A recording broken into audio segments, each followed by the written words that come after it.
네, 만나서 반갑습니다. 조사 분석법 및 방법론, 그리고 보고서 작성에 대한 팁을 알려드릴 주식회사 쉐어라이프 전민기 대표입니다.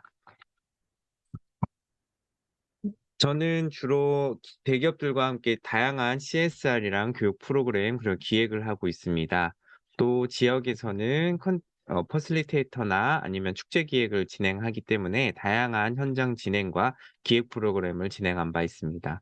더불어 2010년도, 11년도에는 인도 몽골 국제개발 리서치 팀장으로도 다녀왔어서 조금이지만 여러분에게 실용적인 어떻게 하면 리서치를 잘 할 수 있는지에 대한 팁에 대해서 알려드리도록 하겠습니다.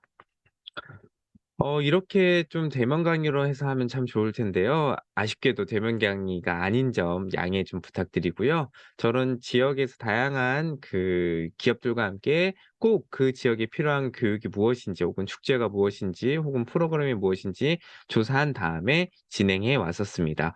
불빛 축제도 같이 한 적이 있었었고요. 스트라트 페스티벌도 진행을 한 바 있습니다. 현장에서 꼭 필요한 부분들이 무엇인지를 저희의 노하우가 담긴 6가지 키워드로 알려드리도록 하겠습니다. 조사 분석법 및 방법론에서 가장 핵심이 되는 첫 번째 단계는 데스크 리서치입니다. 데스크 리서치라고 함은 책상 위에서 진행되는 리서치를 의미하고요. 모든 조사 방법에 있어서 첫 번째 키워드, 첫 번째 관문이기도 합니다. 바로 여기서 시작을 하죠. 주로 인터넷, 그리고 전문 서적, 그리고 전문가 인터뷰 등 다양한 방법들이 있는데요. 가장 쉬운 방법이자 여러분들이 데스크 리서치 할 때 우리가 제일 먼저 쓰는 방법 중에 하나가 바로 인터넷 활용입니다. 근데 여기서 주의할 점이 "강사님, 인터넷에서는 꼭 필요한 자료들도 있지만 신뢰가 안 되는 자료들도 많지 않나요?" 이런 질문들을 많이 하셔요. 네, 맞아요. 검증이 안 된 자료라고도 하죠. 이 검증이 안 된 자료들이 많음에도 불구하고 이 인터넷 리서치는 정말 중요합니다. 그 이유 중에 하나가 우리가 여기서 끝을 내는 게 아니잖아요. 시작 단계잖아요. 그래서 초기 이해와 팀원들 간의 소통에 용이하기 때문에 인터넷 리서치가 정말 중요합니다. 여기서 첫 번째, 개인의 이해와 팀원들 간의 소통이 무엇이냐라고 한다면요. 이제 눈먼 장인의 코끼리 어루만지기라는 유명한 예화가 있죠. 서너 명의 이제 코끼리를 만져보는 겁니다. 어떤 사람은 코를 만지고요. 어떤 사람은 귀를 만지고요. 또 어떤 사람은 다리를 만집니다. 그러면서 코끼리란 이런 거야."라고 얘기하면서 코를 만졌던 사람은 뭔가 길쭉하게 생겼어." 또 귀를 만졌던 사람은 널쩍하고 얇게 생겼어." 또 다리를 만졌던 사람은 무슨 소리야. 굵고 단단하던데?" 와 같은 이런 이야기들을 합니다. 근데 여기서 중요한 부분들이 바로 이 인터넷을 통해서 개개인 간에 생각하고 있었던 이해도를 합치는 과정, 그리고 팀원들 간에 무엇을 조사할지를 소통하는 과정으로서 인터넷을 활용하시면 정말 좋습니다. 내가 역시 쿠키를 잘못 이해하고 있을 수도 있잖아요. 이 잘못 이해하고 있으면 큰일 나죠. 그래서 잘못 이해하고 있는 과정들이 혹시 있는지에 대해서 한번 알아봐 보시는 과정들로 이 부분들을 쓰시면 되고요. 이 코끼리가 '아, 이렇게 형성이 생겼으니까 우린 앞으로 무엇을 조사할 거야.' 이런 수준으로 이 온라인을 이용하시면 됩니다. 즉 인터넷 활용은 신뢰도가 낮을 수 있으나 우리 개인들 간에 무엇을 조사할지에 대해서 빠르게 어떤 매체보다 더 편하게, 그리고 이해에 초점을 맞출 수가 있습니다. 즉 원점을 조정한다라고도 표현을 하는데요. 초기 팀원들 간의 이해도를 높이고 팀원들 간에 무엇을 할지를 살펴보는 중요한 단계이기도 합니다. 요즘은 블로그뿐만 아니라 유튜브도 살펴보는데요. 이런 관점에서 저 역시도 유튜브가 상당히 추천드리고 싶습니다. 유튜브의 추천점은 무엇보다 자료 정리를 상세하게 잘 되어 있고요. 그리고 무엇보다 우리가 어떤 방향성으로 갈지에 대해서 잘 적용되어 있습니다. 그리고 인터넷의 단점인 신뢰도가 낮다라는 이런 부분들도 오히려 글로만 쓰는 블로그나 이런 문서보다는 영상을 편집해야 되는 이런 과정들이 있는 유튜브의 콘텐츠들을 통해서 볼 때 조금 더 신뢰도가 높다기보다는 조금 더 노력이 많이 들어가 있는 자료이기 때문에 우리가 이해하고 소통하기에 더 편한 자료로 활용될 수 있습니다. 두 번째로는 인터넷만 보시고 데스크 리서치를 진행하셨을 때 가장 큰 단점인 신뢰성을 잃어버릴 수 있다는 건데요. 신뢰성이 매우 높은 자료들을 활용하시면 이 부분을 보완할 수 있습니다. 특히 공공기관, 민간기관에서 발행한 통계 자료들을 살펴보시면 되는데요. 이 통계 자료는 단순히 신뢰성이 있어서 본다기보다는 가장 중요한 지점인 중장기 변화의 추이를 확인하는 데 정말 큰 도움이 됩니다. 참고로 이 이후에 제가 예시를 들어 드릴 몽골 국제개발 진행했을 때 조사 관련된 내용들을 한번 얘기 드릴 건데요. 저희가 온라인으로도 많이 살펴보고 인터넷과 문서들 다양한 그 전문가들과 소통을 했을 때 여기에서 가장 중시 여겼던 이 흐름성은 중장기 변화의 추이 이런 부분들은 통계 자료들을 많이 활용했습니다. 2000년도에 몽골의 소득이 얼마나 됐는지, 2002년도 2년 지난 다음에 소득이 또 얼마나 됐는지, 2004년도는 어떻게 됐는지, 혹은 남녀 비율에 따라 소비가 어떻게 바뀌고 있는지는 이런 통계 자료를 통해서 볼 수 있고, 이런 자료들은 신뢰성이 높기 때문에 이런 부분들을 통해서 중장기 변화의 추이를 살펴보시면 좋을 것 같습니다. 다음은 문헌 자료 참고입니다. 제가 아까 유튜브 설명드릴 때 유튜브의 장점은 만들기가 어렵다. 그래서 조금 더 노력이 만든 사람들이 노력을 많이 했다. 더불어 대중성을 획득하려고 많이 노력을 한다라고 가볍게 설명을 드렸는데요. 문헌 자료 역시 책, 요즘이야 책이 나오기 쉽다라고 하지만 그럼에도 불구하고 책 만드는 게 상당한 폼이 들어가는 게 아닙니다. 그렇기 때문에 문헌 자료를 꼭 살펴보시길 바랍니다. 저희도 하나의 주제를 리서치할 때 최소한 책 10권 이상은 발췌독이라고 하죠. 책을 읽어보고 분석합니다. 여기서 책을 처음부터 끝까지 다 읽는 게 아닙니다. 우리가 꼭 필요한 게 무엇인지를 보시고요. 그 필요한 부분들만 발췌독하시고 포스팅하셔서 팀원들과 소통하는 방법으로 사용하시면 됩니다. 그럼 다시 정리를 한다면 첫 번째, 인터넷을 사용하는 이유는 뭐다라고 한다면 우리가 무엇을 조사할지 개인의 이해도를 맞추고 팀원들 간의 이해도의 적정 수준을 맞추는 데 있습니다. 두 번째, 이렇게 이해도를 높였을 때 문제점들은 인터넷만으로 보시면 신뢰성이 떨어지기 때문에 통계 자료를 바탕으로 신뢰성이 높을 수 있는 자료들을 분석하고 무엇보다 통계 자료는 변화의 추이를 분석하는 겁니다. 이 두 가지가 잘 결합되어 있는 것들이 바로 문헌 자료이기 때문에 여러분들은 인터넷도 보고 통계 자료도 본 상태에서 문헌 자료를 본다면 발췌독이 가능합니다. 어떤 부분들이 중요한지 이미 인터넷과 통계 자료를 바탕으로 머릿속에 있기 때문에 책을 처음부터 끝까지 읽을 필요가 없는 거죠. 1, 2, 3단계만 하면 데스크가 끝날까요? 아닙니다. 데스크 리서치의 중요한 거는 우리가 과연 방향성이 맞는지에 대해서 전문가의 의견을 들어보는 게 중요합니다. 여기에서 전문가의 의견들은 현장에 있는 전문가일수록 더 좋고요. 꼭 여기에 오랫동안 살았거나 오랫동안 연구했었던 사람만이 전문가가 아닙니다. 우리가 생각했었던 방향이 맞는지 아닌지를 검증 가능한 분들을 이메일로 보내기도 하고요. 혹은 전화 통화도 하고요. 그렇게 해서 맞는지를 분석하는 겁니다. 만약에 이 전문가분들이 주셨던 의견이 또 좋은 의견이 있다. 그럼 앞서서 인터넷을 다시 분석하고요. 통계 자료를 다시 찾아보고요. 문헌을 찾아보시고요. 그러면서 조사 리서치, 데스크 리서치를 준비하시면 됩니다. 저희가 한번 알려드릴 그 예시로는 저희가 실제로 몽골에서 국제개발 프로젝트를 통해서 리서치 트립을 갔다 온 적이 있습니다. 이 몽골에 온라인으로만 찾아봤을 때는 이 윈도우의 멋진 풍경이 바로 몽골이다라는 사실을 알게 되었고요. 그리고 몽골의 겨울은 매우 춥다. 영하 40도까지 떨어지기도 한다. 그리고 몽골은 유목이 많다. 말과 소를 양을 많이 키운다. 그리고 몽골의 기후는 바람이 많이 안 불고 건조하다. 뭐 이런 이야기들 들었습니다. 데스크 리서치를 진행하면서 결과 목적도 저희가 선택을 하는데요.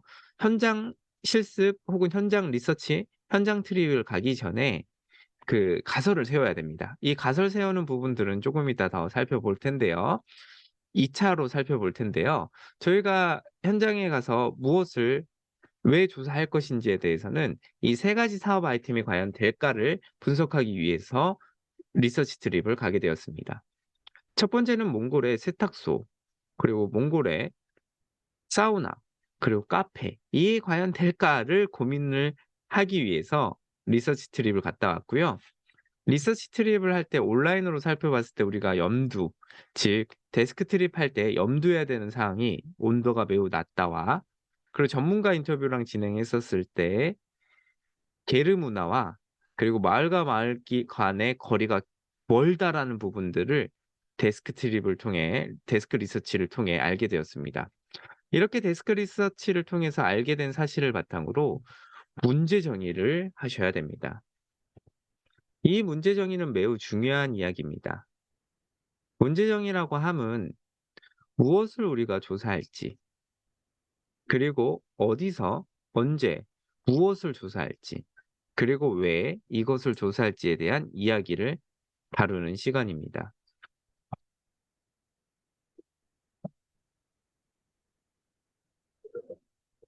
첫 번째, what 부분인데요. 무엇을 조사할 것인가? 두 번째, 왜 이것을 조사하는지. 그리고 더 중요한 건 이것을 바탕으로 결과를 통해 어떤 것을 할지에 대한 이야기를 이 문제정에서 합니다. 우리가 처음 생각했을 때는 몽골의 생활 소비 문화를 분석해야지라고 목적을 세웠습니다. 근데 이걸 왜 우리가 이걸 할까? 이 부분을 팀원들과 함께 논의할 때는 몽골에서 세탁소와 사우나, 그리고 카페가 필요하지 않을까와 같은 가설을 세웠던 거죠. 이렇게 가설을 세운 다음에 조사하러 갔어요. 조사한 다음에 어떠어떠한 결과가 나왔을 때 우리가 무엇을 할 것인가에 대한 이야기는 바로 how입니다. 몽골에서 사우나, 세탁소, 그리고 카페가 필요할 것이다. 그래서 이걸 하는 게 어떨까? 이 how 파트죠. 즉, 조사 리서치를 할 때에는, 현장 트립을 할 때에는 이 세 가지를 세우는 게 중요합니다. 무엇을 우리가 조사할지, 이걸 왜 조사할지, 그 결과를 어떻게 할지. 몽골의 생활 소비 문화를 우린 조사할 것이었고요. 그걸 왜 조사하냐 했더니 몽골의 세탁소와 사우나, 그리고 카페가 사업을 하는 게 어떨까? 이게 이제 가설이었죠. 근데 어떤 결과들이 나왔을 때 이걸 할 것이다, 안 할 것이다를 판단하는 거였습니다. 그래서 우리는 2010년도, 11년도에 몽골로 날아가서 조사를 했습니다. 조사를 했더니 영하 40도까지 떨어지는 거 맞았어요. 그래서 영하 40도까지 떨어지니까 이런 세탁소 왔다 갔다 세탁기 있고 없고 하니 세탁을 하면 좋지 않을까? 이런 데스크 리서치를 통해서 했었던 가설들이 현장에선 무차별하게 적용이 안 되더군요. 왜 적용이 안 되냐면요. 게르 이걸 게르라고 하는데 이 하얀색 건물이 전통 가구 집이 게르라고 합니다. 이 게르 안에는 난로가 있고요. 그 난로에 영하 한 10도 혹은 영하 한 5 도쯤 떨어지면 사람들이 '어 날씨가 좋아졌네.' 하고 빨래를 합니다. 빨래를 하고 밖에 걸어요. 밖에 걸면 1 시간도 안 돼서 완전히 얼어붙어요. 우리 옛날에 썼던 방법처럼 방망이를 들고 와서 이걸 막 때립니다. 그러면 얼음 알갱이들이 다 깨져나가고 나머지 게르 안에 들고 와서 목탄 혹은 석탄 난로 근처에 걸어 놓으면 뽀송뽀송해져요. 앞서서 우리가 데스크 리서치했을 때 건조하다가 있었죠. 실제로 저는 이렇게까지 건조한 건 처음 봤어요. 눈이 내려도 눈이 쌀 쌀이 눈이라고 하죠. 쓸 수 있는 빗자루로 쓸 수 있는 눈들이 막 떨어지고요. 바람도 안 불어요. 그래서 밖에 걸어 놔도 금방 얼고 방망이로 두들긴 다음에 게르 안에 말라 놓으면 건조해서 금방 마릅니다. 또 건조하기 때문에 땀이 잘 안 나요. 추워서도 땀이 안 나죠. 그래서 냄새도 잘 안 나요. 저도 현장에 있으면서 빨래를 자주 안 했어요. 안 해도 뽀송뽀송하더라고요. 그래서 세탁소가 그것만 해서 안 됐냐? 아닙니다. 마을과 마을 거리 간의 거리가 길다고 했죠. 그래서 실제로 세탁소가 있는 곳까지 사람들이 올 염두를 못 해요. 너무 춥기도 하고요. 굳이 거기까지 가야 되는 이유도 없는 거예요. 집 안에서 할 수 있으니깐요. 그런 이런 의미에서 사우나는 어떨까요? 저희가 칭헤르 만달이라는 지역에 사우나를 하려고 했었는데요. 놀랍게도 현장에 가 봤더니 물 부족 지역이더라고요. 사우나 자체를 하려면 물이 어느 정도 필요한데 물이 안 되는 겁니다. 두 번째는 온도였죠.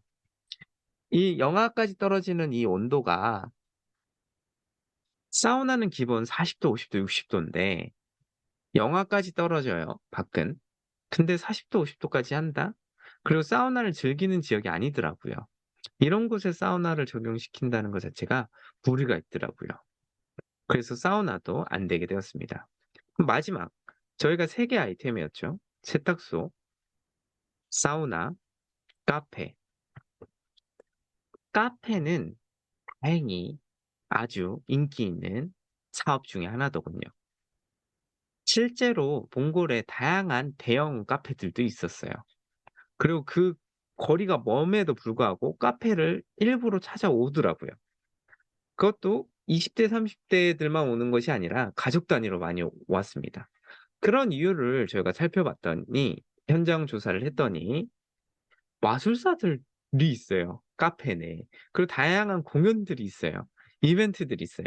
밖은 너무 추우니까 약간의 문화 공간처럼 형성되어 있더라고요. 그리고 여기에서는 고기를 팝니다. 단순히 우리나라에 있는 브런치 개념처럼 보다는 약간 식사 개념처럼 고기가 되게 많아요. 오히려 우리는 그 야채들도 많이 팔고 이렇게 하잖아요. 몽골은 야채보다는 이 고기류가 많습니다. 왜 그러냐 현장을 가 봤더니 목 너무 영하까지 떨어지니까 야채가 비싸요. 반대로 목축업이 발달하다 보니까 말, 소, 양이 정말 저렴하게 나옵니다. 반대로 우리나라의 흔한 동물인 돼지, 닭은 몽골에서 비싼 고기류 중에 하나예요. 영하까지 뜨는 건 추우니깐요. 말과 소, 양이 많다 보니까 이런 큰 고기들이 많이 판매가 되고요. 더불어 버터도 발달되어 있더라고요. 그래서 현장 리서치를 쭉 해서 살펴보니 '아 이런 상황이구나.' 봐 갖고 버터도 막 숟가락으로 퍼먹기도 합니다. 빵에다가도 버터 한 움큼씩 해서 빵을 먹기도 하고요. 또 사람들을 주변을 살펴봤더니 이렇게 된 물병들 들고 다니면서 쪼금씩 훌쩍훌쩍 마십니다. "그게 무엇이냐?"라고 물어봤더니 보드카라고 하더라고요. 우리나라로서는 일을 할 때 보드카 같은 거 먹고 하는 거 이해가 잘 안 되잖아요. 영하 40 도까지 떨어지거나 영하 30 도까지 떨어지기 때문에 추위를 녹이기 위해서 이렇게 쪼금씩 먹는 것도 문화 중에 하나더군요. 처음에 카페를 만약에 한다면 '아메리카노를 팔아야지.'라고 생각했었습니다. 근데 아메리카노 과연 여기에 팔렸을까요? 저희가 아메리카노를 이런 추운 지방에 판다면은 선호를 할까요? 다 지방을 먹고 고기를 먹고 열량을 높여줄 수 있는 것들을 먹는데 말이죠. 실제로 저희가 메뉴 개발을 다시 했습니다. 이 현장에 조사를 했더니 세탁소는 안 될 것 같고 사우나도 안 될 것 같고 그럼 카페에 힘을 실어 보자. 원래 국내에서 저희가 조사했어서 갔었던 게 아메리카노 원두를 뭘로 할 건지 이런 얘기였다면 여기는 열을 올려줄 수 있도록 하자라고 해서 버터커피 이런 것들을 만들어서 판매하기 시작했습니다. 그랬더니 놀랍게도 인기가 엄청 많아지더라고요. 이게 조사 리서치의 데스크 리서치랑 현장으로 넘어왔을 때 데스크 리서치를 바탕으로 가설을 잘 세워 놨기 때문에 이렇게 진행할 수 있게 되었습니다. 즉 다시 한번 살펴봐 보면 이 데스크 리서치를 흔히 중요시 여기지가 않아요. 왜냐하면 데스크 리서치는 '아 현장 가 봐야지 알지.'라고 생각하는데요. 이 데스크 리서치의 핵심 키워드 중에 하나가 문제 정의하기 위함입니다. 우리가 무엇을 볼 것이며 그것을 왜 볼지 팀원들 간에서도 소통이 화합이 안 되면 안 되겠죠. 그래서 팀원들 간에 소통과 화합을 한 다음에 "우리가 이런 거 할 거야."를 정의 내리기 위함입니다.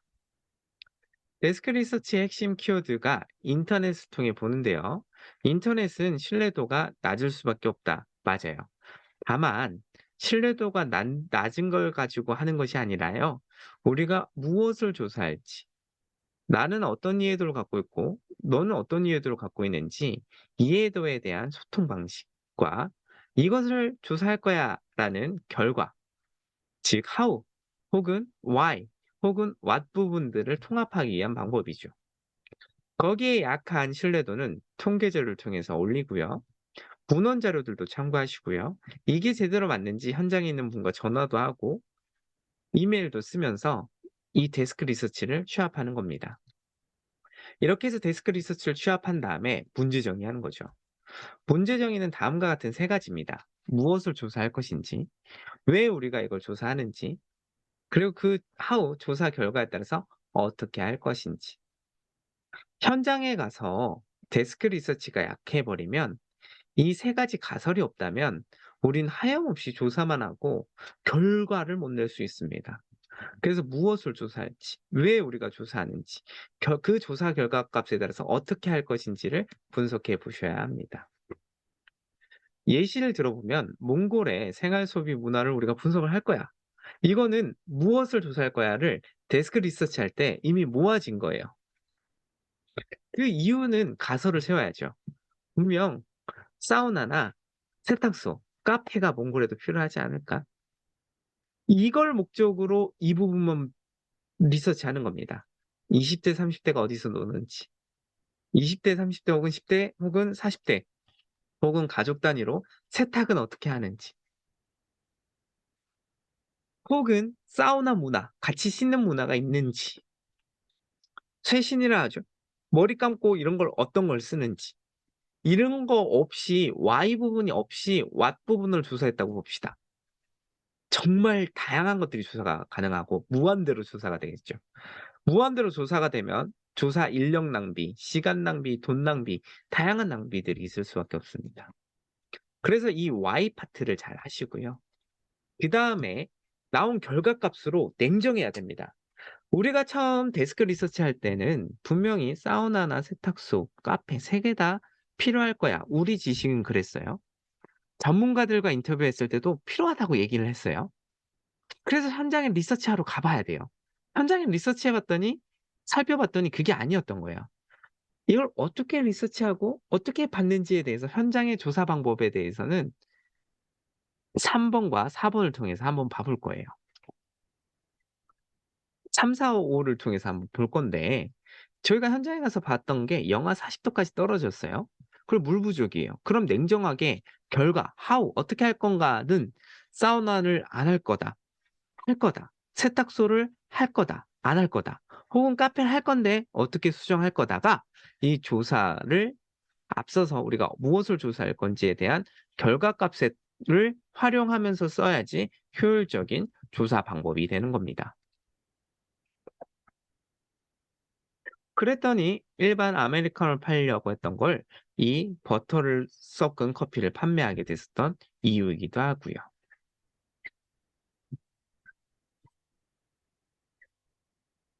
세 번째는 이렇게 해서 현장에 갔어요.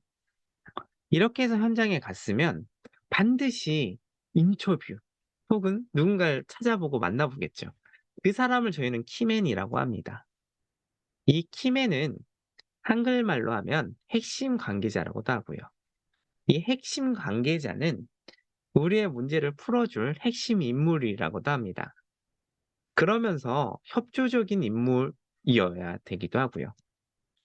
저희 핵심 관계자는 다음과 같습니다.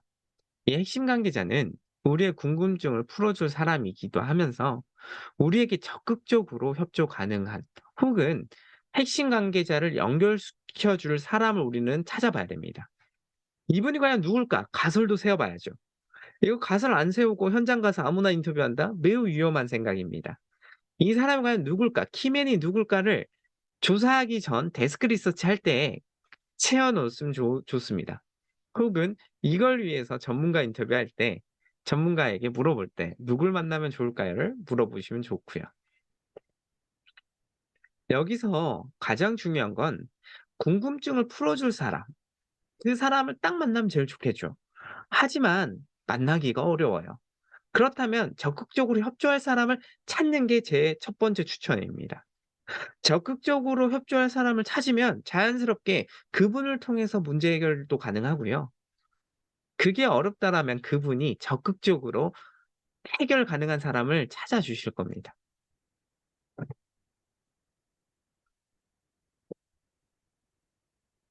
몽골의 예를 들어 보면 몽골의 칭헤르 만달의 이런 문제점을 해결하려면 몽골의 시장님을 만나면 되게 편했을 겁니다. 몽골의 시장님만 만나면 얼마나 편하겠어요. 무엇을 하고 싶은데요? 이런 거 찾아와 주세요. 혹은 이런 자료 있나요? 신뢰되는 자료 있나요? 통계되는 자료 있나요? 다 주겠죠. 근데 저희를 만나 줄까요? 네. 당연히 안 만나 줍니다. 그렇다고 키맨을 포기하지 마시라고요. 키맨을 누구를 찾으시라고요? 나를 적극적으로 도와줄 사람 혹은 우리를 키맨에 소개할 사람. 저희가 실제로 칭회를 만들어 갔을 때 시장님을 찾아뵈려고 갔습니다, 시청에. 당연히 약속도 안 됐으니까 만나 줬을까요? 문정박대죠. 언제 시간이 됐나요? 언제 시간이 됐는지 알려줄 수도 없대요. 그다음 날 찾아가도 똑같아요. 몸발치도 보지 못했습니다. 저희가 그래서 키맨을 찾으려고 생각했습니다. 이때 데스크 리서치 할 때 이 칭해를 만들 지역에 학교가 오래됐더라고요. 학교 전통이 그 100 년이 넘어가는 학교가 있었어요. 그 학교 교장 선생님이라면 우리를 협조하지 않을까? 어때요? 교장 선생님이라면 만나주지 않을까? 해서 교장 선생님을 찾아갔습니다. 아니나 다를까 교장 선생님이 정말 환대를 했어요. 물론 이 사진들은 전부 다 그 예를 들기 위해서 들고 왔었던 사진들이에요. 그 실존인 하셨던 그 교장 선생님은 아니에요. 이 선생님한테 저희가 찾아가서 이야기를 했습니다. "우리가 칭해르 반달에 이러이러한 것 때문에 왔습니다." 너무 환대를 해요. "I love Korea." 하면서. 참고로 몽골이 한국을 어머니 국가라고 얘기를 해요. 징기스칸이 몽골의 영웅이잖아요. 징기스칸의 어머니가 고려 한국인이라는 그런 이야기들이 있어서 한국인들을 상당히 환대합니다. 그래서 이야기를 했더니 뭐라 얘기하시냐면 나 시장님과 어릴 때부터 친구야. 기다려 봐." 해서 실제로 시청과 연결이 돼서 우리가 필요한 자료들을 얻을 수 있었습니다. 무엇보다 이 교장 선생님 통해서도 얻을 수 있었고요. 여러분들이 지역의 핵심 관계자를 찾을 수 없다 한다면 그냥 포기하지 마세요. 꼬리에 꼬리를 묻는 질문들을 받아줄 수 있는 사람을 적극적으로 여러분들을 도와줄 수 있는 사람이 누군지를 찾아보세요. 그중에 저는 핵심 추천이 정말 강력한 추천이 바로 이런 교육기관, 복지기관, 학교 등이 있습니다. 특히 사회복지기관이나 이런 부분들은 정말 적극적으로 도와주셔요. 내일만큼 도와주셔요. 이 교장 선생님 저희 3 번이나 만나 주셨어요. 그리고 편지까지 써 줬어요. 추천사라죠. 그래서 우리 그 마을 이장 개념도 있었거든요. 이장님도 만났어요, 이분 덕분에. 키맨을 찾는 게 핵심입니다. 키맨은 여러분들의 궁금증을 풀어줄 사람을 키맨이라고 하고요. 적극적으로 협조 가능한 사람을 키맨이라고 합니다. 한순간에 문제를 풀어줄 수 없다라고 한다면 여러분들의 지원자, 서포터가 누군지를 살펴보시면 좋습니다. 흔히 얘기해서 교육기관, 대학교, 초등학교, 중학교 그리고 복지기관은 정말 열려 대부분 성심성의껏 도와주시더라고요. 왜냐하면 그 지역의 발전을 위해서이기 때문이죠. 즉 우리가 가는 목적과 그 지역의 당사자들 중에 공익성이 많은 팀들을 찾는 게 제 추천 방법 중에 하나입니다.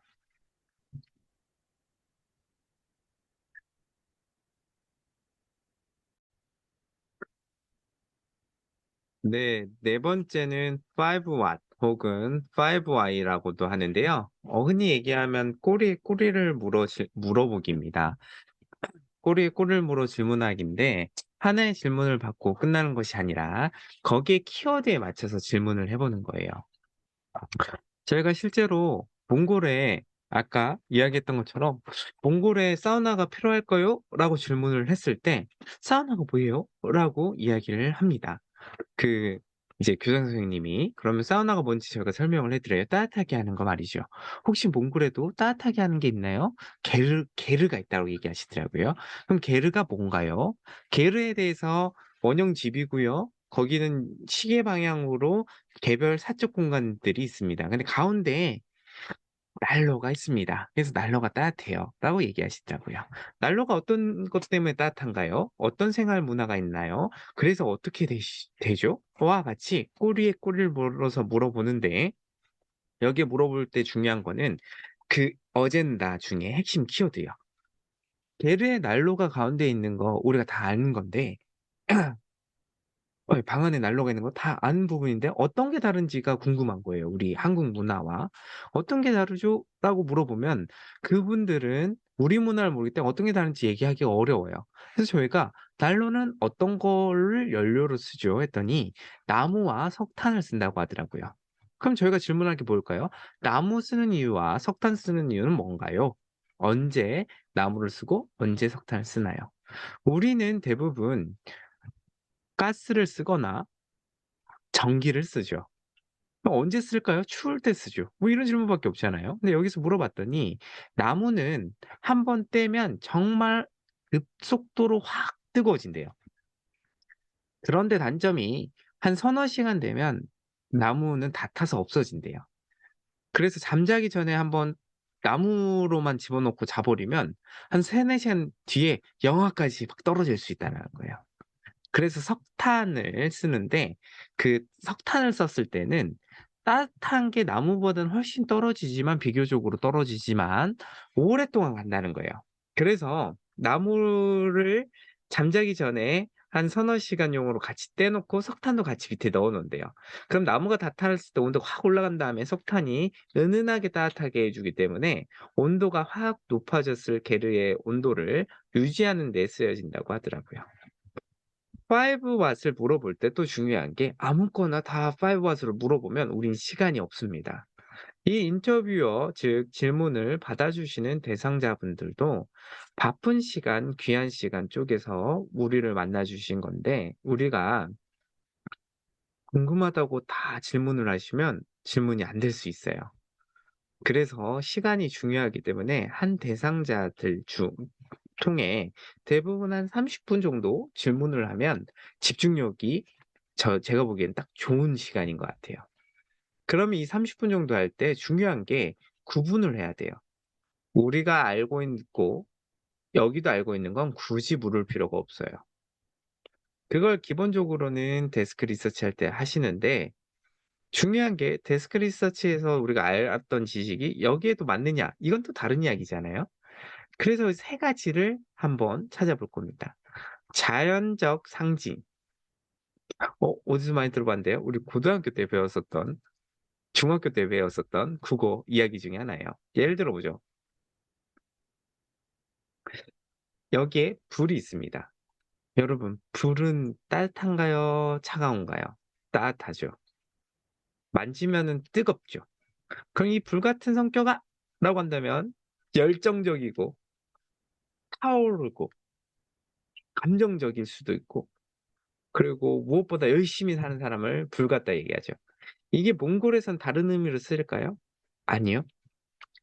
대부분 자연적 상징물은 모든 국가 통일을 내게 상징성을 갖고 갑니다. 얼음은요.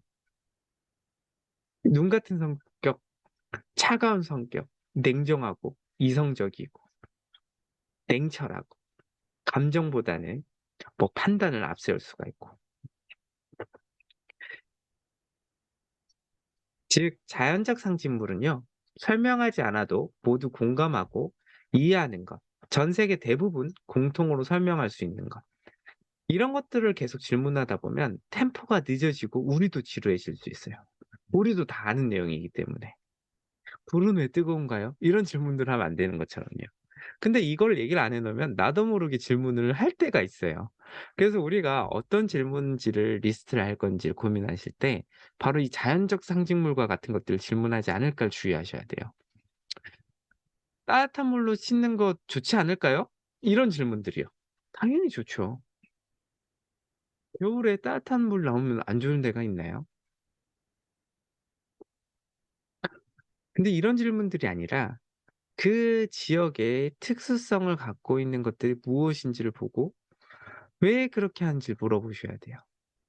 "석탄 안 넣고 나무 안 넣고 전기로 하면 되지 않나요?" 와 같은 질문들이 잘못 올 그 위험한 잘못된 질문들이라는 거죠. 그러니까 무슨 뜻이냐면 겨울에 난방 시설 있으면 좋지 않을까요? 당연한 거죠. 전 세계 공통일 거예요, 추운 지방에. 더운 지방에는 에어컨이 있으면 좋지 않을까요? 당연한 거겠죠. 저희가 찾아봐야 되는 건 관습적, 문화성이 있어야 됩니다. 까마귀, 여러분 까마귀 어떻게 생각하시나요? 우리 대한민국 문화에서는 까마귀라고 한다면 이런 느낌이에요. 어둡고 불길하고 안 좋은 이미지, 흉조라고도 하죠. 근데 이웃나라 일본의 까마귀는 이런 느낌입니다. 지혜롭고 실제로 까마귀가 지능이 되게 높다고 해요. 그리고 행운, 그리고 기분 좋은 캐릭터라고 해요. 즉 이것을 관습적 상징물이라고 합니다. 관습적 상징물은 특정 문화, 특정 지역, 특정 곳에서 공감이 되는 상징을 얘기하고요. 이런 것들을 5Y시든 5Y든 "그것이 왜 그런가요? 그것이 무엇인가요?" 와 같이 계속 질문을 해야 되는 부분들 중에 하나가 바로 이 관습적 상징물입니다. 물론 같은 문화권일 때는 간단하게 설명 가능하죠. 근데 이게 우리나라 지역성에서도 지역 기반의 리서치할 때도 달라요. 흔히 얘기해 볼까요? 순대. "여러분 순대 뭐 찍어 드세요?" 라고 하면 지역마다 다 다릅니다. 저는 현재 포항에 있는데요. 포항은 쌈장을 같이 줘요. 서울은 소금에 찍어 먹는다고도 하고요. 또 부산인가 여수인가 가면 초고추장을 주더라고요. 초고추장에 찍어 먹으면 여러분 맛있습니다. 즉 관습별로 다르고 지역마다 다른데 이런 부분들이 왜 다른지를 살펴보시는 게 바로 조사 방법의 핵심입니다. "여기에 왜 그런가요? 뭐 때문에 그러죠?"를 질문하셔야 돼요. 근데 주의하실 게 이런 관습적 상징도 있지만 개인적 상징일 때가 있을 수 있어요. 개인적 상징이란 건 뭐냐? 여러분 개인적 상징물 국어 시간에 하면 늘 나오는 상징물 중에 하나입니다. 이거 한번 같이 읽어 볼게요. "성탄제 김종길 어두운 방 안에 빨간 수풀이 피고 외로이 늙으신 할머니가 애초로이 잦아든 어른 목숨을 지키고 계시었다. 이윽고 눈속을 아버지가 약을 가지고 돌아오시었다. 아 아버지가 눈을 헤치고 따오신 그 붉은 산수유 열매. 나는 한 마리 어린 짐승, 젊은 아버지의 서늘한 옷자락에 열로 상기한 볼을 말없이 부비는 것이었다. 이따금 뒷문 눈이 치고 있었다. 그날 밤 어쩌면 성탄제의 밤이었을지도 모른다. 어느새 나도 그때의 아버지만큼 나이를 먹었다. 옛것이란 거의 찾아볼 길 없는 성탄제. 가까운 도시에는 이제 반가운 그 옛날 것이 내리는데 서러운 30살 나의 이마에 불현듯 아버지의 서늘한 옷자락을 느끼는 것은 눈 속에 따오신 산수유 붉은 알알이 아직도 내 혈액 속에 녹아 흐르는 까닭일까? 여러분, 여기에 보시면 이 화자, 즉 시를 쓴 사람 김종길 시인께서 자서전과 같은 시를 쓰셨다라고 해요. 이분에게 붉은 산수유 열매는 아버지 사랑을 느끼게 할 거예요, 이 붉은 산수유 열매는. 근데 우리가 느끼는 붉은 산수유 열매에 사랑이 있을까요? 새그랗고 맛있고 달콤할 수도 있고. 즉 우리가 인터뷰를 하다 보면은 지극히 개인적인 것들을 얘기해 주시는 경우가 있어요. 근데 그 지극히 개인적인 게 자칫 우리가 이거에 대한 이해도가 낮기 때문에 낮을 경우에는 이게 대중성이라고 생각할 때가 있습니다. 개인의 상징인데 '아 이게 지역성을 상징하나?' 혹은 '아 이게 조사할 때 이 내용을 넣어야겠다.' 왜냐면 임팩트가 좋을 수 있거든요. 대한민국에서 붉은 산수열매는 약으로 쓰였습니다. 이거와 대한민국에서 붉은 산수열매는 아버지 사랑을 상징합니다. 이건 큰 차이를 만듭니다. 근데 리서치를 잘못할 경우에 왜곡될 경우에 우리가 제대로 분석을 못할 경우에 이런 실수들이 있기 때문에 우리가 질문할 게 개인적 상징물인지를 자세하게 살펴봐야 돼요. 그래서 5 why 계속 그게 무엇이죠? 그게 왜 그렇게 될까요? 그래서 그게 왜 그러죠? 그래서 그게 왜 그러죠? 라는 질문들을 계속하다 보면 이 세 가지를 구분할 수가 있고 우리가 핵심적으로 봐야 되는 건 관습적 상징, 즉 그 지역의 문화를 이해하기 위한 리서치가 가장 중요한 것입니다. 개인의 상징물은 줄이시고요. 다시 한번 봐 보면 이 5 what 혹은 5 why 라는 것들은 꼬리에 꼬리를 물어 질문하는 방식을 얘기합니다. 이 질문하는 방식 중에 어떤 거를 질문했을 때는 지루해지고 인터뷰어도 지루해지고 우리도 당연히 아는 얘기를 굳이 시간 들여 그분도 시간을 내요. 잘못된 것들을 할 수가 있다고요. 그래서 질문을 어디에다가 꼬리에 꼬리를 물지를 분석하는 게 중요합니다. 첫 번째가 자연적 상징물을 우리가 여기에다 꼬리에 꼬리를 물면 안 돼요. 이거 정말 실수가 많은데요. 왜 그러냐면 우리가 여기에 자신이 있어서 그래요. 질문을 받는 사람도 잘 대답을 해 주고 이해가 높아서 우리 서로끼리 좋은 겁니다. 근데 조사가 끝나고 보면 남는 게 없어요. 알맹이라고도 하거든요. 이 조사에 알맹이가 없어 버리면 우리는 결국 잘못된 조사를 하게 된 겁니다. 그래서 중요한 건 어떤 걸 질문할 것인가, 무엇을 깊게 팔 것인가를 분석해 봐야 되는데 제가 조사를 많이 하면서 느꼈던 거는 바로 그런 부분이 뭐냐라고 한다면 이러한 관습적인 문화적인 부분들을 발견하는 겁니다. 이 관습적 상징은 그 지역의 특성을 알려줄 수 있는 문화적인 상징물들이에요. 혹은 그 집단의 상징을 알 수 있는 것들이에요.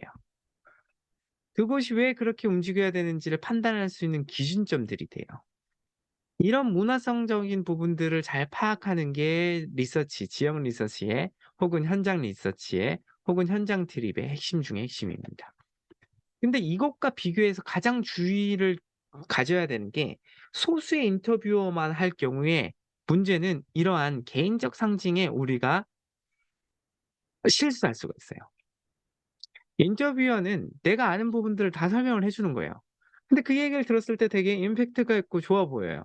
근데 그게 관습이면은 상당히 좋은 결과물들인데 그 소수의 혹은 개인적인 이야기들을 바탕으로 해 오면 그것만큼 위험한 리서치는 또 없습니다.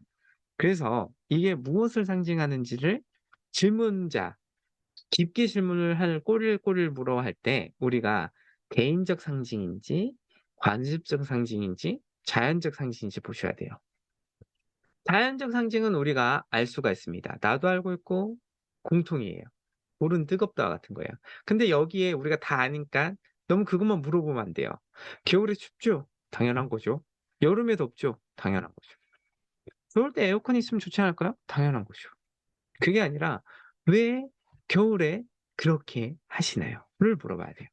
"왜 겨울에 빨래를 할 때 영하 5 도쯤 됐을 때 빨래를 하시나요? 그리고 밖에 가서 걸어 놓나요? 방망이질은 왜 하셔요? 아 얼음이 다 깨져요? 방망이질 한 다음에 계란을 들고 왔을 때 걸어 놓으면 얼마나 빨리 마르나요? 아 그렇군요. 왜 2 주에 한 번 혹은 1 주일에 한 번 빨래를 하시나요?" 이런 질문들이에요. 문화적인 거, 관습적인 거, 기후와 연결돼 있는 거, 생활 패턴과 연결되어 있는 것들을 5 what이든 5 why든 하시면 됩니다. 이렇게 진행했을 때 다섯 번째입니다. 질문으로 끝내지 마시고요. 더 중요한 건 관찰입니다. 앞서서 카페가 잘 될 수 있었던 건 저희가 질문도 질문인데 관찰을 많이 했어요. '이분들이 왜 카페에 올까?' 조사할 때 인터뷰만 신경 쓰지 마시고요. 더 중요한 건 바로 이 관찰에 있습니다. 관찰한다는 거는 CCTV처럼이라고 저는 얘기합니다. 여러분 CCTV처럼 한다는 건 뭐냐면요. 하늘에 우리가 떠 있다고 보고 그분들이 어떻게 생활하는지를 관찰한다고 생각하고 분석하는 겁니다. 현장 트립에서 가장 중요한 건 질문도 질문이지만 제가 추천은 관찰입니다. 그 문화, 왜 그렇게 하는지, 어떤 것들이 있는지를 관찰해서 보는 거죠. 한 가지 예를 한번 들어볼게요. 이건 실제로 자동차 개발에 있어서 있었던 이야기들 중에 하나라고 합니다. 여러분, 지금 제가 이런 질문을 한번 해볼게요. 향후 과거로 돌아가 보죠. 한 20년 전에 이런 질문이 나왔다고 봅니다. "자동차 운전 시 무엇이 불편하나요?" 라고 해서 물어봤습니다. 여러분 이 질문을 언제 받을까요? 운전할 때 받을까요? 아니면 그냥 이런 사무실 같은 데 와서 질문을 받았을까요? 맞아요. 사무실 같은 데 와서 혹은 길거리에서 질문을 받아요. "운전 시 뭐가 불편하지?" 라고 고민을 합니다. 뭐가 불편할까요? 한 20년 전이라고 생각해 봅시다. 뭐가 불편하지? 딱히 없는데요? 와 같은 질문들이 대다수였다고 해요. 혹은 차가 조금 더 잘 나갔으면 좋겠습니다. 차가 잘 섰으면 좋겠습니다. 차가 코너링이 조금 더 부드러웠으면 좋겠습니다. 차가 덜 울렁거렸으면 좋겠습니다. 이 질문들은 뭐죠? 자연적 상식물에 가깝습니다. 당연히 그럼 좋은 거예요. 그걸 원하는 게 아니라 그 관습, 그 지역의 여기서 관습은 그 지역만에 갖고 있는 특성들, 문화라고도 표현하죠. 그 문화성, 자동차 운전의 문화성에 대해서 살펴봐야 돼요.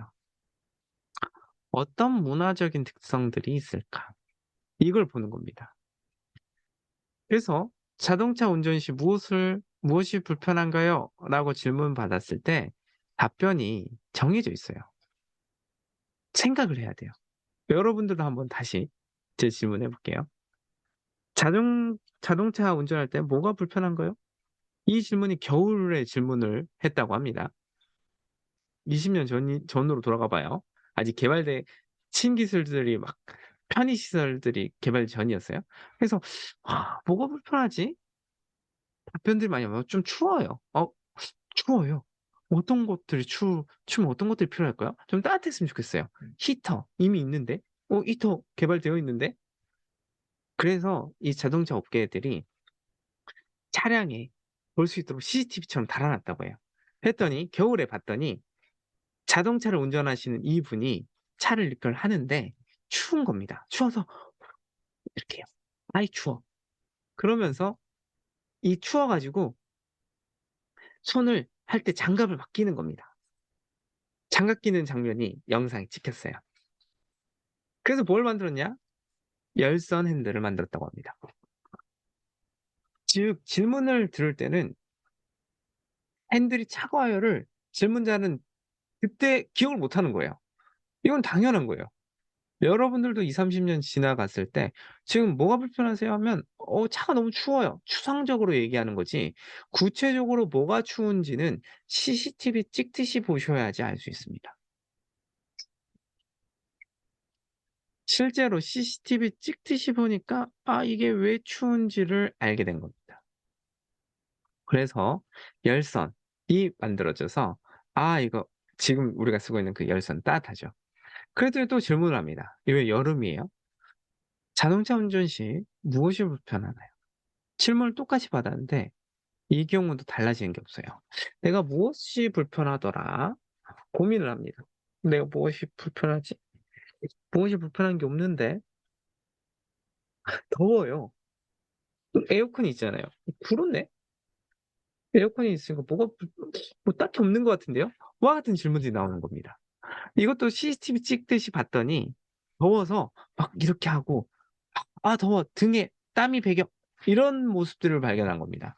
그래서 통풍 시트를 개발했다라고 해요. 이거는 제가 자동차 그 개발하는 역사에서 이야기를 듣고 재밌어서 제가 들고 왔는데요. 실제로 이 CCTV 찍듯이 우리가 분석을 해야 돼요. 현장에 갔을 때 그 사람들이 어떤 행동을 하는지 보셔야 돼요. 제가 앞서서 한번 총정리를 해볼 거예요. 저희는 총 5가지를 배웠습니다. 총정리를 한번 해볼게요. 조사 분석법 및 방법론 중에 첫 번째, 데스크 리서치를 배웠어요. 이 데스크 리서치는 왜 한다라고 한다면, 데스크 리서치의 핵심은 우리들끼리의 정보 공유입니다. 특히 팀원들뿐만 아니라 저 혼자 리서치를 할 때에도 나도 모르게 다양한 의견들이 아니라 내 개인적인 사고, 개인적인 생각으로 조사를 해야 되는데, 바이러스라고 하죠. 그 왜곡되어 있을 수가 있어요. 혹은 대중이 무엇을 생각하는지를 보고 가셔야지 조사하는 시간과 그 금액들, 경제적인 것도 다 낮출 수가 있어요. 데스크 리서치를 하는 이유는 문제 정리를 하기 위함이고요. 데스크 리서치는 총 4가지 방법이 있습니다. 첫 번째는 인터넷을 활용한다라고 얘기했죠.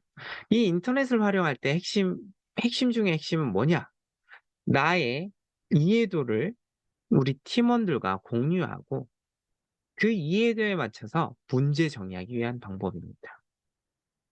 근데 인터넷이 신뢰도가 낮을 수밖에 없어요. 왜냐하면 블로그나 이런 것들이 더 많거든요. 하지만 인터넷만큼 대중의 흐름을 볼 만한 곳들은 또 없습니다. 그중에 가장 대중성으로 요새 많이 볼 수 있었던 거. 예전에는 파워 블로거나 블로그들의 이슈를 많이 봤다면 지금은 추천이 유튜브입니다. 유튜브를 통해서 만들어지는 거, 즉 뭔가 만들려면 오래 걸린다 했죠. 그래서 유튜브를 통해서 쭉 본 다음에 신뢰성은 뭘로 올린다고요? 공공기관, 민간기관에 만들어진 통계 자료를 통해 흐름을 보셔야 돼요. 추이라고 하죠. 그 흐름을 보시면서 이 2가지를 익숙해진다면 알채독이 가능합니다. 즉 문서를 볼 수 있어요. 책을 읽을 수 있어요. 이렇게 안 하고 책을 읽어버리면 나도 모르게 책의 논리대로 혹은 책을 빠르게 못 봐요. 그래서 책을 한 10권 정도를 쭉 살펴서 발췌독한다 하면 어느 정도 조사할 수 있는 방향과 의견들이 생깁니다. 여기서 끝내지 마시고요. 현장에 있는 전문가나 이와 같은 전문가, 이거에 대한 방향성에 대해서 검증할 수 있는 전문가들 서너 명을 인터뷰하거나 전화하거나 아니면 이메일 보내거나 방향성 맞는지 혹은 추천할 만한 아이디어가 뭐가 있는지를 들어보셔야 됩니다. 여기까지 들어보시면 문제 정의를 가능하게 되는 거죠. 문제 정의를 할 때 중요한 거는 3가지. 무엇을 조사할지, 왜 조사할지, 그 결과에 따라서 어떻게 할지에 대해서 의견을 나눈다고 했습니다. 단순히 무엇만 조사할 거야. 즉, 몽골의 생활 소비 문화를 조사할 거야 하면 너무 광범위해요. 그거를 국가가 하기도 어려울 거예요. 그렇기 때문에 우리가 왜 조사할 건지를 보셔야 돼요. 이 왜가 팀원들 간에 차이가 있으면 안 되기 때문에 우리들끼리 합쳐서 왜 이게 조사할 것인지에 대해서 의논하기 위해 데스크 리서치를 하는 겁니다. 이런 데스크 리서치를 한 다음에 how 그 결과값, 실제로 현장 가서 만들었던 그 결과값 질문을 막 해요. 정의를 해요. 키맨을 만나요. 했었을 때 그 결과값이 바뀐다면 어떻게 할 거다까지를 가설을 세우셔야 됩니다. 그러고 나면 여러분들은 키맨을 찾아가야 돼요. 이때부터는 현장입니다. 키맨을 찾아가는데 이 키맨의 핵심은 우리의 궁금증을 풀어줄 수 있는 사람이면 정말 좋겠죠. 이 궁금증을 해결할 수 있는 사람이면 정말 좋겠으나 이 궁금증을 해결할 수 있는 사람, 이 키맨을 만나기는 상당히 어렵습니다. 특히 권위자일수록 매우 어려워요. 그래서 이 키맨은 2가지예요. 즉 바로 해결할 수 있는 사람을 만나거나 바로 못 찾는다라고 한다면 우리 대신해서 적극적으로 이야기해 줄 수 있는 그 사람, 협조할 수 있는 그 사람, 혹은 협조해 주셔서 그 키맨, 핵심 키맨에게 도달할 수 있는 그 사람을 인터뷰하는 겁니다. 여기서 인터뷰할 때 중요한 점은 5 Y시든 5 Y든 꼬리에 꼬리를 통해 물어보셔야 되는데, 여기에서 꼬리에 꼬리를 무실 때 중요할 게, 나도 알고 너도 아는, 물이 하늘에서 떨어집니다. 중력이 있습니다. 추우니까 난방을 켜야 됩니다. 더우니까 에어컨을 켜야 됩니다. 와 같이 너무 근본적인 질문을 하시면 안 돼요. 조사 분석 방법에서 가장 중요한 거는 그 문화를 아는 겁니다. 혹은 그 집단의 특수성을 분석하는 겁니다. 이러한 특수성을 알기 위해서는 관습을 살펴보셔야 돼요. 근데 여기에서 중요한 거는 그 관습이 개인적인 것과 비교하셔야 돼요. 그 개인적인 것과 비교를 하셔서 관습이 있다면 5가지 질문을 통해, 꼬리에 꼬리를 질문을 통해 진짜 우리가 발견해야 되는 관습을 찾으셔야 됩니다. 그러고 난 다음에 질문만 하시면 안 되고요. CCTV 찍듯이 질문뿐만 아니라 그 현장을 끊임없이 보셔야 됩니다. 내가 눈 감고 상상도 해 봐야 돼요. '이 문화가 이럴 때 어떻게 사람들이 지낼까?' 이렇게까지 하신다면 조사 방법론의 큰 핵심 틀은 다 배우게 되신 겁니다. 그래서 이 다음 시간에는 실전 이야기, 저희가 실제 했었던 사례들을 바탕으로 한번 이야기를 드릴 겁니다. 이게 왜 이렇게 됐는지, 어떻게 되는지에 대해서 말이죠.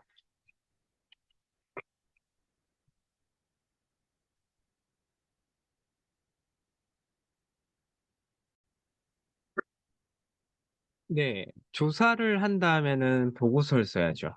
보고서를 어떻게 쓰는지 실전으로 한번 같이 해 보도록 하겠습니다. 저희는 인사이트 글쓰기라고 해서 이런 것들을 좀 표현을 하고 싶은데요. 이 인사이트라는 게 자신이 처한 상황, 본질, 이런 부분들, 맥락, 어떻게 하면 체계적으로 잘 쓸 수 있는가에 대한 이야기입니다. 이런 보고서 쓰기라는 거는, 보고서는 연구 논문과 일반 도서가 아니에요. 길다고 절대 좋은 게 아니에요. 핵심만 딱딱딱 써야 됩니다. 핵심이 뭘까요? 바로 로직 트리입니다. 보고서 쓰기는 기본 일반적인 도서 글쓰기가 아니라 핵심을 꼭 정확하게 써야 되는데요. 앞서서 저희가 설명드렸던 것처럼 조사할 때 이게 왜 하는지, 그리고 이 조사 결과에 따라서 어떻게 할 건지, 그걸 얘기 드렸죠. 즉 why, what, how에 이제 if를 더해서 이 4단계로 글 쓰는 걸 알려드리도록 하겠습니다.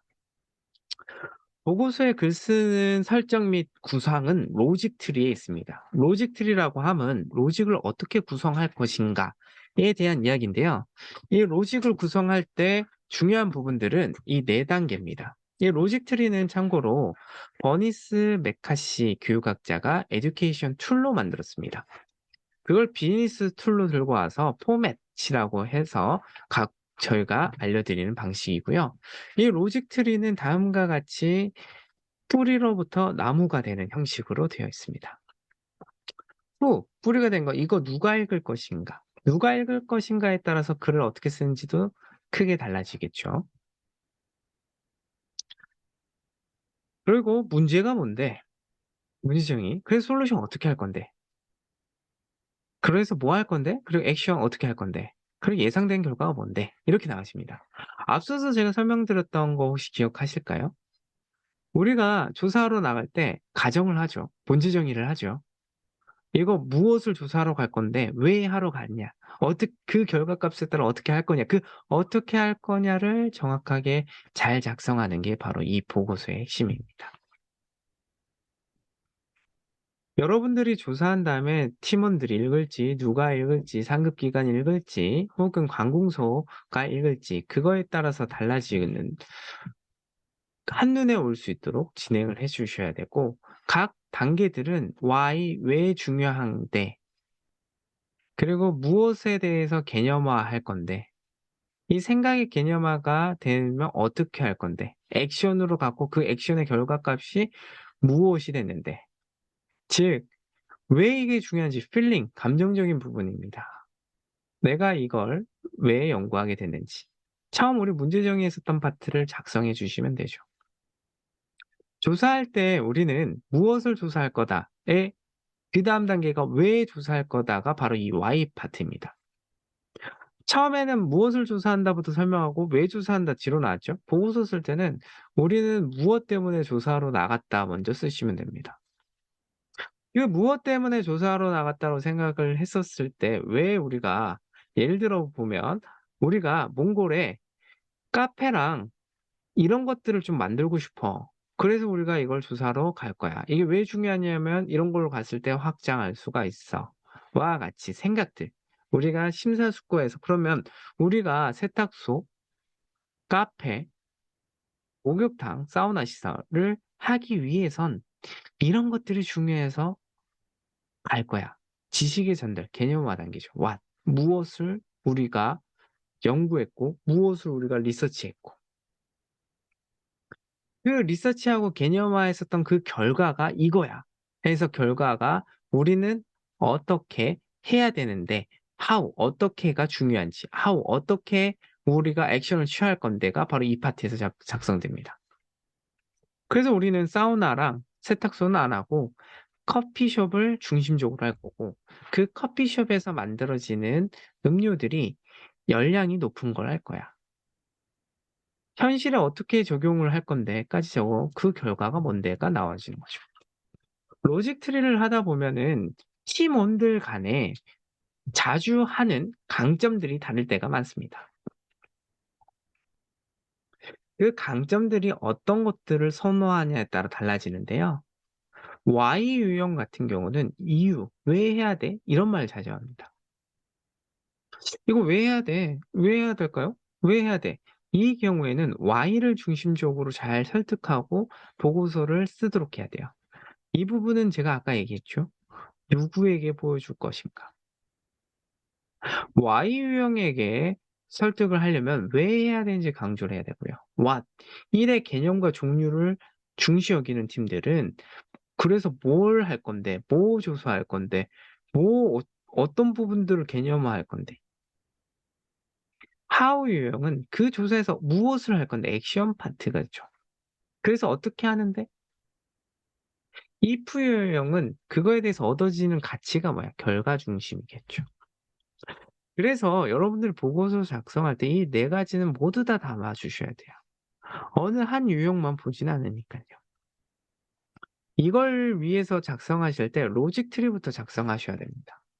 제 추천은 who와 why부터 작성하는 게 좋아요. who, 누구한테 내는지, 내가 하고 싶은 말, 내가 이걸 왜 하는지. 그 사이에 있는 게 what입니다. 이 what을 접점을 크게 하면 할수록 더 이해가 빠르고 되겠죠. 그래서 제가 처음에 조사론 할때 what 한 다음에 why를 넣어서 그 무엇을 왜 하는지를 축소시켰었던 이유가 여기 있습니다. what을 통해서 한눈에 보이는 구조를 만들고 간결하게 정리하셔야 됩니다. 글이 길어져서도 안 돼요. 결론은 what, 근거는 why, 그래서 어떻게 할 건데 how 이렇게요. 다시 결론은 what, 우리가 그거 조사했다. 왜 조사했냐 이거예요. 어떻게 할 거다. 그래서 이렇게 할 거예요. 앞서서 조사 방법론에서 썼던 제 세 가지 줄기죠. 우리는 우리는 몽골에 가서 소비 문화를 조사할 겁니다. 왜냐고요? 우리 이런 사업도 하려고 하는데 이런 부분들이 필요하니까요. 그래서 그 나온 결과값이 이렇게 돼서 어떻게 할 겁니다를 작성하는 게 방식이죠.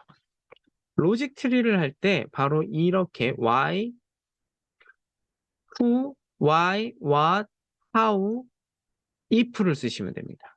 여기에서 중요한 건 who, 내가 이걸 왜 하는지에 대한 접점들을 만들고 아까 5 what 설명드렸죠. 여기에 꼭 what 할 때 5가지 줄기로 질문하고 내용들을 어떻게 구체화했는지를 꼭 넣어주시고 어떻게 그 결과값에 따라서 어떻게 할 거다와 이걸 통해서 어떤 실험 방안들로 만들 거다를 얘기해 주시면 됩니다. 이게 로직 트리입니다. if why, how, what 개념이죠. 여러분들은 이런 로직 트리를 바탕으로 글쓰기에 대해서 보고서를 쓰실 때 주절주절 여러 가지 의견을 내는 것보다는 제 추천은 꼭 쓰셔야 되는 파트들만 딱딱딱 써 주시는 게 가장 좋습니다. 이 글쓰기 하는 방법들대로 하신다면 보고서 양이 많아지지 않고 간결하고 꼭 봐야 되는 파트들을 보여줄 수 있게 되는 부분입니다. 그래서 이 파트들로 이렇게 보고서를 작성했을 때 장점은 뭐가 있냐라고 한다면 글이 깔끔해져요. 글이 편안하게 읽혀지고 지기 때문에 이런 방식대로 여러분들이 글 쓰는 훈련을 하시길 바랍니다. 그러면 이제는 어떻게 하면은 보고서 종류들이 있고 그 보고서를 어떤 식으로 쓰면 되는지에 대해서 살펴보도록 하겠습니다.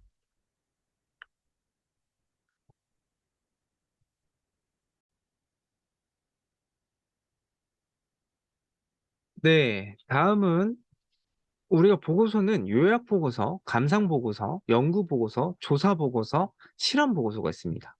조사 보고서가 우리가 쓰려는 부분들인데요. 조사 대상 설정, 현장 방문 결과 정리겠죠. 이런 보고서의 핵심은 모든 것들을 진행했었을 때 우리 팀들이 집합체죠. 지식, 분석력, 논리력, 정보력. 인사이트 보고서 쓰는 방식은 본질을 정확하게 분석한 다음에 핵심만 정리해서 작성하는 게 핵심입니다. 가장 중요한 툴들은 목표, 결과 설정의 이 로직 트리라고 얘기 드렸고, 이 로직 트리에 대해서 잠깐 살펴보았습니다. 그럼 실전으로 한번 보시죠. 예를 들어 보면 청소년들의 잠재력을 키울 수 있는 교육 방법을 찾아보세요라고 해서 조사를 받았습니다. 그러면 누가 읽을 것인가? 어느 한 기업이 청소년들의 잠재력을 키우고 싶대요. 그러면 이분들이 듣고 싶은 주제들은 뭐냐? 청소년, 잠재력, 미래, 교육입니다. 그럼 이걸 왜 할 거냐? 청소년들의 잠재력을 키우려면 이러이러한 부분들을 조사할 겁니다. 저희가 발견했었던 거는 청소년들이 정치 문화에 관심이 되게 많다는 걸 살펴봤습니다. 정치 문화에 관심 많은데 살펴봤더니 정치 문화의 수준이 87.6%나 정치권이 원하지만 참여할 수 있는 기회나 교육 기회가 전혀 없다라는 평가들이 많았습니다. 그래서 우리가 교육을 한번 청소년들이 즐길 수 있는 정치 문화 콘서트 교육을 한번 만들어 보자라고 해서 왓을 만든 거죠. 5 왓 5단계로 구체화하도록 하도록 했죠. 디사이드 코리아 그게 뭔데? 청소년을 위한 교육이야. 그게 뭔데? 청소년들을 위한 배울 수 있는 정치 문화 콘서트야. 그게 뭐야? 청소년들을 위해서 즐겁고 재밌게 배울 수 있는 강연, 공연, 디지털 민주주의 복합적인 거야. 그게 뭔데? 디지털 민주주의가 뭔데? 그 키워드를 중심으로 5 왓을 한 겁니다. 그럼 어떻게 할 건데 how가 나와야 되죠? 이렇게 할 거야. 그래서 그 결과가 뭐야? 이런 결과들이 있을 거야. 로직 트리는 이렇게 구성하는 겁니다. 천천히 로직 트리에 대해서 한번 살펴보셨으면 추천드리도록 하겠습니다. 이번에서 핵심은 논리적인 글쓰기입니다. 여러분 꼭 기억하세요. 논리적인 글쓰기는 문학적 글쓰기가 아닙니다. 실용적인 글쓰기입니다. 간결한 문장이죠. 개조식이라고 해요. 보고서 문장을 쓸 때 개조식 문장을 쓰는 것이 좋은데 개조식 문장이란 것은 문장 맨 앞에 숫자를 매기는 걸 얘기하고 핵심 내용만 담아 쓸 수 있도록 하는 겁니다. 이때 하나의 문장에는 하나의 메시지를 담도록 해야 되는 겁니다. 절대로 한 문장이 세 줄이 넘지 않도록 하는 게 좋습니다. 즉 개조식이란 거는 1, 2, 3, 4 번호를 붙이고요. 이렇게 표현하면 이것도 개조식이 아니라는 거죠. 그럼 이걸 개조식으로 한번 바꿔보면 이렇게 해야죠. 이런 문장을 개조식으로 바꾸면 이게 개조식입니다. 1번 1, 2, 3, 4 번호 붙이기. 2번 한 문장에 한 메시지. 한 문장에 두 메시지 담지 않기. 강조하는 거죠. 한 문장 절대 세 줄이 넘지 않도록. 이게 바로 개조식의 핵심 키워드. 이렇게 표현하는 거죠. 여러분 이게 개조식이 아니고 어떻게 개조식을 할 건지 이렇게 써보시면 된다는 겁니다. 그래 보고서체가 있습니까? 네, 보고서체가 있습니다. 혹시 여러분 이 책 아십니까? 이거 혹시 읽을 수 있나요? 잠깐 천천히 한번 해볼게요. 엑소코 티켓팅 하려는데 이선자 떠서 결국 실패했다. 완전 롬곡 옴놈 각이구요. 갱 배고프니깐 괄도 내냄 띤 먹으면서 숨쉬밍이나 해야지. 이게 요새 또 트렌드랑 안 맞는다고 해요. 이거가 한 3년 전에 저희가 보고서책 교육하기 위해서 찾았던 건데요. 전 지금도 못 읽겠습니다. 혹시 여러분들 중에 읽으실 수 있는 분이 있을까요? 보고서체는 실제로 핵심이 실용적인 체입니다. 그래서 명사형 마무리, 수식어구는 과감히 생략하세요. 구체적이지 않는 용어들은 다 빼시면 됩니다. 다만 주어, 동사, 목적을 명확하게 쓰셔야 돼요. 그리고 능동태보단 수동태를 사용하세요. 실제로 저희가 프로젝트 했었던 결과 2019년도에 했었던 거 인턴십 할 때 저희 인턴 분이 썼던 거를 저희 팀장님이 바꿔줬던 사례를 좀 들고 왔는데요. 이거 한번 볼게요. 뭔가 개조식처럼 보이죠? 근데 이게 실제로 개조식일까요? 한번 천천히 봐주시길 바랍니다. 이거를 이렇게 고쳤습니다. 일시 보세요. 나, 장소, 똑같죠? 다가 문제였어요. 나눔 놀이터. 아이들이 편하고 재미있게 수식어죠. 놀 수 있는 공간 제공하였음. 서술어로 끝났네요. 행사장 내 아동놀이 공간 제공. 이렇게요. 양이 많다고 좋은 게 절대 아닙니다. 나눔 장터. 더 이상 사용하지 않는 육아용품들을 서로 나누며 이야기를 나눌 수 있는 공간 제공하였음. 이거를 소그룹 나눔과 육아용품 아나바다 진행. 푸드트럭, 아이들과 함께 먹을 수 있는 음식들을 팔아서 프로그램에 참여하는 동안 끼니를 해결할 수 있음. 이것도 푸드 판매 및 참가자 식사 제공. 양이 중요한 게 절대 아니에요. 우리도 모르게 양을 많이 해가지고 이렇게 하려고 하는데 그럴 필요 없습니다. 이런 식으로 작성하시면 좋고요. 객관적인 근거, 추상적인 거 다 빼고 객관적으로 쓰시는 훈련을 하셔야 됩니다. 구체적인 데이터 대시 매출이 좋았다. 작년 대비 매출액 30% 증가. 비교 기준이 있어야 됩니다. 상대적으로 좋았다. 이거 안 좋아요. 청소년 우울증이 매우 높은 수치다. 안 좋아요.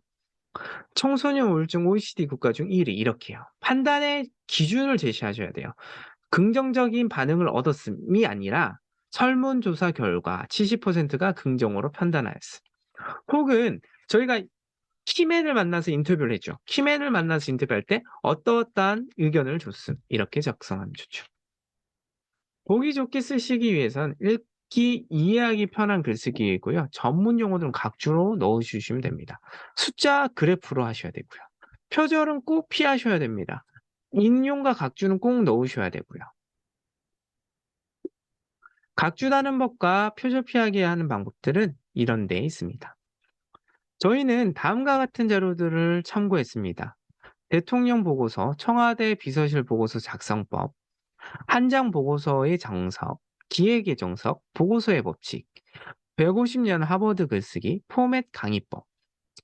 아래와 같은 책들은 전부 다 보고서 쓰는데 큰 힘이 되고 도움이 되는 글들입니다. 이 책들 꼭 살펴보시고 읽어보시기 바랍니다. 총정리하겠습니다.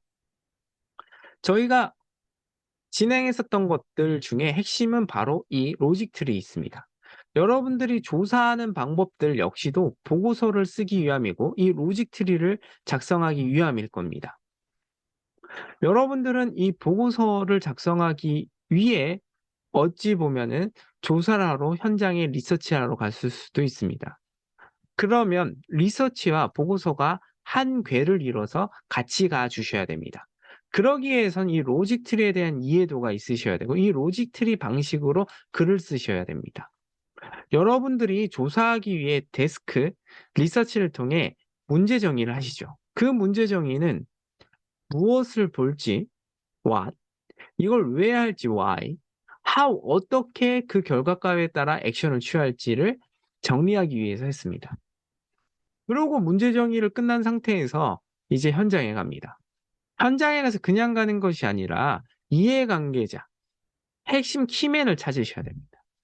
그 키맨을 찾으신 다음에 그분에게 5 what 이게 왜 그런지 구체적으로 질문하고 물어보고 또 물어보셔야 됩니다. 그게 바로 what 파트에 들어갈 거고요. 그 과정들을 보고서체로 나열해서 정리해 넣으셔야 됩니다. 근데 질문만 한다고 정답일까요? 아닙니다. CCTV 찍듯이 보셔야 돼요. 그 문화가 무엇인지. 그 문화 중에서도 꼭 물어보셔야 되는 건 뭐라고요? 관습적인 부분들요. 다 아는 내용들은 보고서에 넣을 필요가 없어요. 그 특별한 그거요. 근데 그 문제가 개인적인 그 사람의 것만이냐, 이걸 염두하셔야 되고요. 이렇게 해서 작성하시면 무엇을 예상하고 어떻게 할 것인지를 나타낼 수 있습니다. 보고서는 로직 트리대로 글을 쓰시고요. 그 로직 트리에 맞춰서 글을 계속 써 내려가신다면 여러분들이 꼭 필요한 글쓰기가 되실 거라고 믿어 의심치 않습니다. 여기까지 로직 트리 보고서 글쓰기 책까지도 알려드렸습니다. 글을 쓰실 땐 개소식으로 쓰시고요. 개조식의 핵심은 수식어구 다 빼고 핵심적인 내용만 쓰는 겁니다. 네, 여기까지 쉐어라이프 전민기였습니다.